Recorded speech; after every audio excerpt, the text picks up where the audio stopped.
Straight ahead on 12 News, a rise in gun permit requests. How it's led to a new office in Brooklyn Park to handle the demand. Plus, students taking a break after high school. I think gap year can be a good option for kids. We'll look at the so-called gap year before college. But first, a massive apartment building fire that left several residents without their home. 12 News starts right now. Hello and thanks for joining us. It is a difficult day in Plymouth for residents forced to pick up the pieces and find another place to live. A massive apartment fire at one of the Parker's Lake apartment buildings early Wednesday morning caused one of the units to collapse. 12 News reporter Eric Nelson was at the scene today and joined us now with more. The cops were banging on the door and told everybody to get out. Charred rubble and debris are the visible scars caused by this early morning blaze. The building was engulfed in flames. A 4-alarm balcony fire at the Parker's Lake apartment complex gutted a single unit and damaged 3 others. We ran out and looked back, and there's nothing but ashes and debris flying everywhere. The cause of the fire is under investigation, and there were no injuries from the collapse. Everybody got out safely, and we had no injuries on fireground from firefighters. Fortunately, during that collapse, everybody was in a safe position. Cleanup crews were on the scene all day, sweeping away ashes and dust and removing other items. But this could have been much worse. The fact that they had working detectors in here really does speak volumes and really does help. Even when we left the scene this morning, they were still beeping in some of the units in the rubble pile, setting up. Despite the extensive fire damage, yeah, you want to capture that? There was a dose of good news. You can always replace, cars, material things, but you can't replace somebody's life. I was scared that they were going to find a dead cat, honestly. A cat named Bear was in an apartment next to the burning unit, but somehow survived. I'm just happy that she's going to be clawing me to death later. And then, she's still here. The bear scare had a happy reunion, which was a major relief for Rebecca Anderson. Yeah. Oh, she's a bear.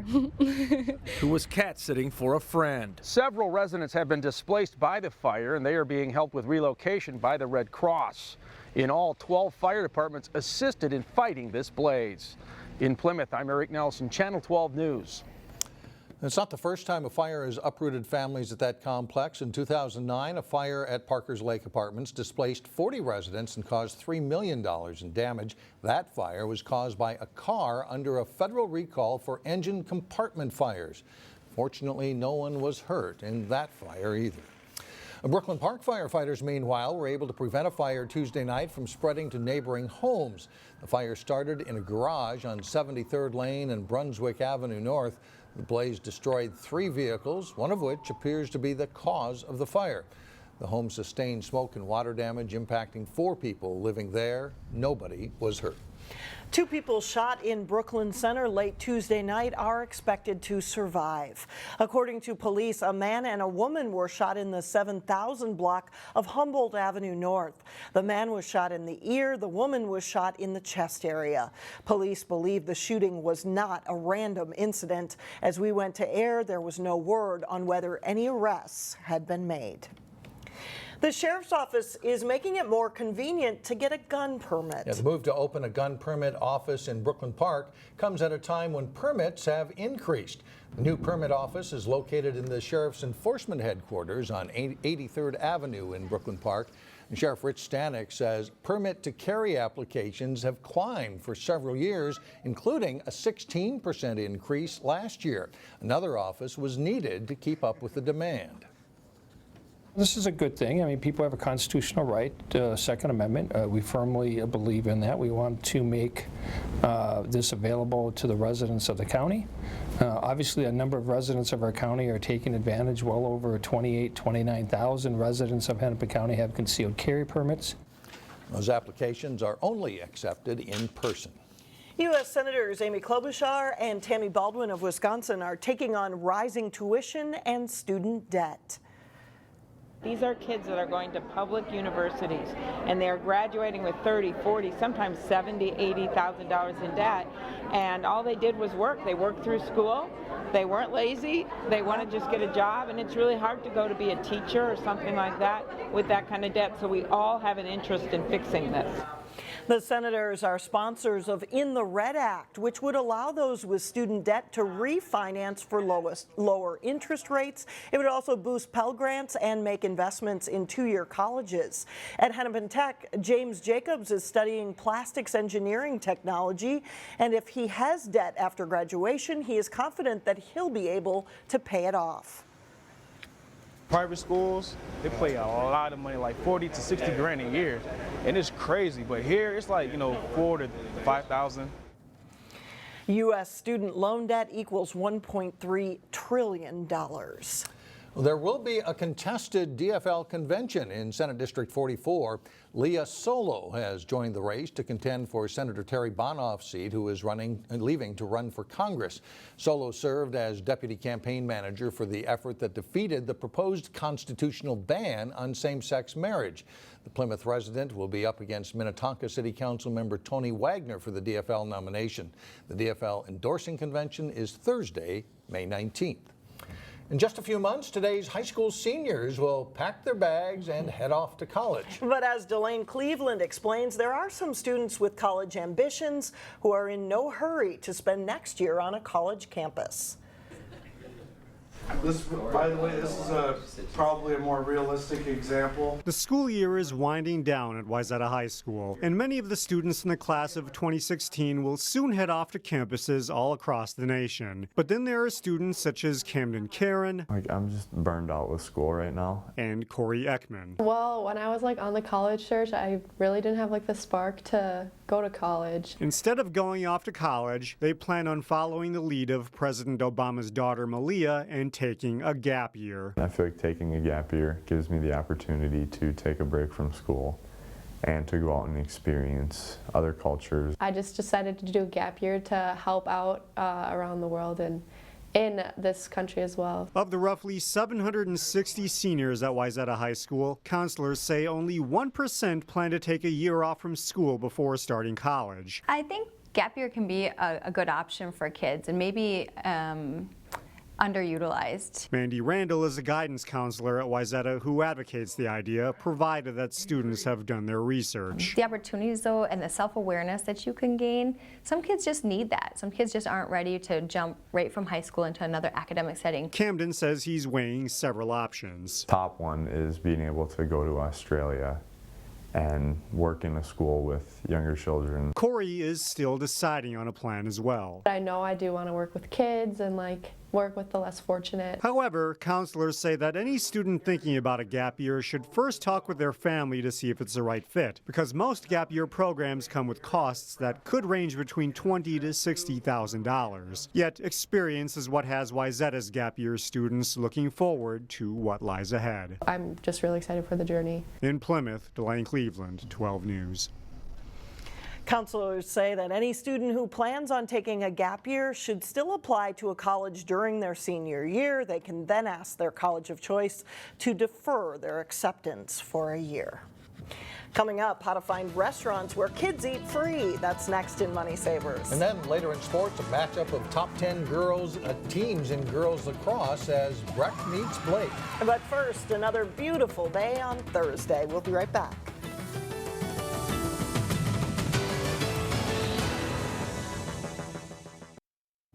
People are dining out now more than ever before. In fact, numbers show that during some months, people spend more money in restaurants than they do in grocery stores.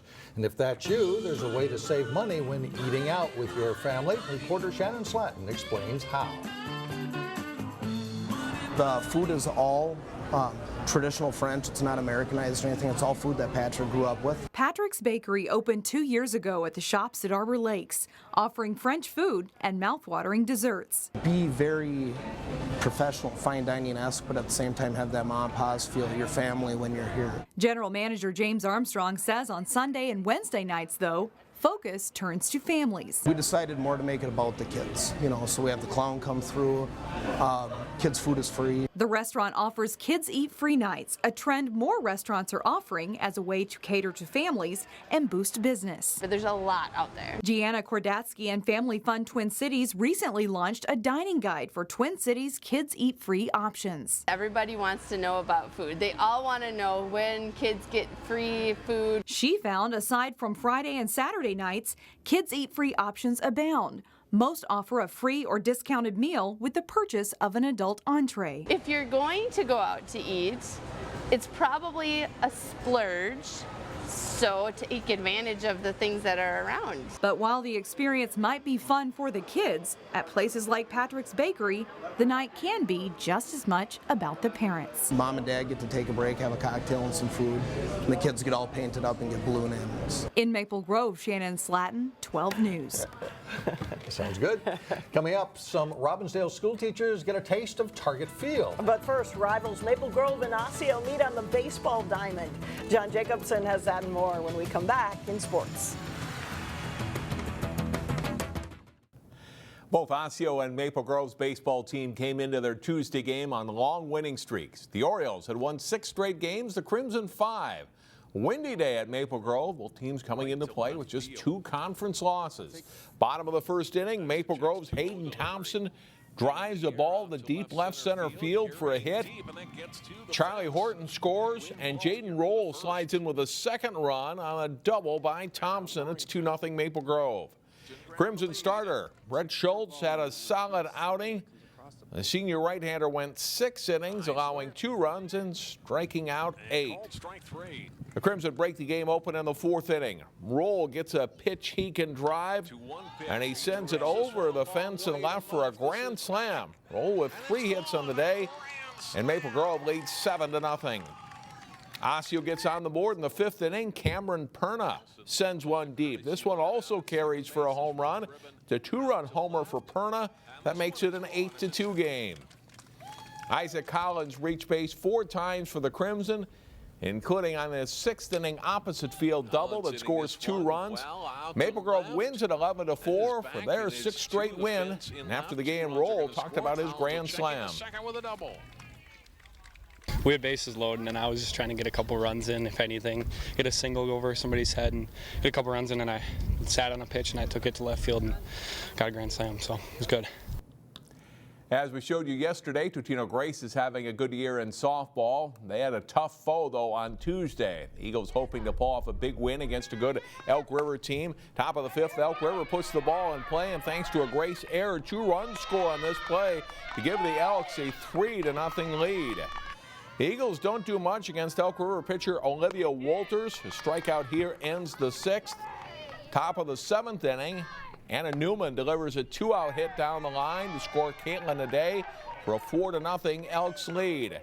And Walters allows 1 hit and strikes out 13 in a 4-0 shutout for Elk River. Park Center and Armstrong have struggled this spring in softball. Those teams, though, met up on Tuesday. The Pirates score 6 in the first 2 innings of this one. Down 6-0. Armstrong gets on the board in the 4th. Joyce Yellowhammer bounces to 3rd. The throw home is late. The Falcons had 1 more in the inning as well. Park Center doesn't let them back in it, though. Hanna Ruinen slugs one to deep left, and it clears the fence for a solo home run to make it 7-2 Pirates. In the 5th, Naomi Fields hits a fly ball to medium deep right. A nice catch by Callie Campbell. Gabby Beber tags up and scores on the sacrifice fly. Armstrong gets 1 more in the 7th, but Rebecca Ernst pitches Park Center to an 8-3 win. The Breck girls lacrosse team is having a very good season, but the Mustangs found out they still have a ways to go to catch up with rival Blake. Breck visiting Blake in a secondary field while the Bears' home stadium is renovated. Blake's in white. Sophie Scalarud powering past the defenders and scores the first of her 2 goals in the game. Annie Lyman will circle out from behind the net, and when the defense never stops, she goes low with the shot to score for a 2-0 lead. And a long evening shaping up for Breck. Up 5-0. The Bears go for more with good passing. Emily Johnsrud to Shannon Ellis to Scalarud for another goal to make it 6-0 Blake. Trailing 8-0, Breck breaks the shutout. Sammy Nelson to Lauren Kozakowski alone in front, and she converts to make it 8-1. But this one is all Blake. They hand Breck its first loss of the season. 16-3 Bears is the final. Champlain Park's Hanna Crymble will play college basketball next year at the University of Vermont. But Crymble is a versatile year-round athlete. Jason Malillo profiles the senior on this week's Sports Jam show on Channel 12. Here's a clip from that story. Crymble's diverse athletic pursuits help mold her into a dynamic athlete. She's been a three-sport lady in high school: volleyball in the fall, basketball in the winter, and lacrosse in the spring. Being able to play different sports, you learn different, explosiveness in one sport will translate into another sport, and you just learn different ways of thinking about things, and that mental break is huge too, because you hit that plateau of skill development, and in order to get past that, you got to take a little break, maybe think about a different sport, and then come back to it, and then I think that's really important. Crimble came to volleyball right before her freshman year at Champlain Park, encouraged by her good friend Sydney Hilly, and Crimble picked up the sport quickly. You can watch the rest of the Hanna Crymble story and more in this week's Sports Jam. It's on through Wednesday at 3:30, 6:30, and 9:30 p.m. and available anytime online at 12.tv. And that's a look at sports for today. All right, thanks a lot, John. Still ahead, that ballpark food smell drifts over to a Robbinsdale elementary school. Teachers getting a taste of Target Field when we come back. The walk to school came with a reward for Brooklyn Center High School students this morning. Bookmark, I will be using it. The school and the Minnesota Bicycle Alliance had a bag of gifts for kids who walked or rode their bikes to school, and they hope it becomes a healthy habit. Organizers say it's a good way for students to get some exercise and get the brain working early in the morning. Research is absolutely proven that the more physical activity a student receives, especially earlier in the day, the better they will learn. It's actually quite nice to walk to school because then it's nice and quiet and you can think about stuff if you need to. More than 65 students walked or biked to school today. Organizers admit it can be a tough sell for high school kids who might prefer to drive, or maybe they have to take the bus because they live too far away. But this was a successful day, they said, with 65 kids. And teachers at Lakeview Elementary in Robbinsdale got a special treat today, the size of a food truck. And take a look at this. The PTO hired the Minnesota Twins food truck to serve lunch for teachers as part of Teacher Appreciation Week at the school. The parents have organized a special treat every day this week for teachers, but today they got to eat like fans at the stadium. We as our PTO see that our teachers give above and beyond every day with their love and their caring, and this is an easy way for us to make them feel important and love for us a little bit. And the food truck may make a return visit next year. That does it for us. Thanks so much for joining us. We'll see you again on Thursday.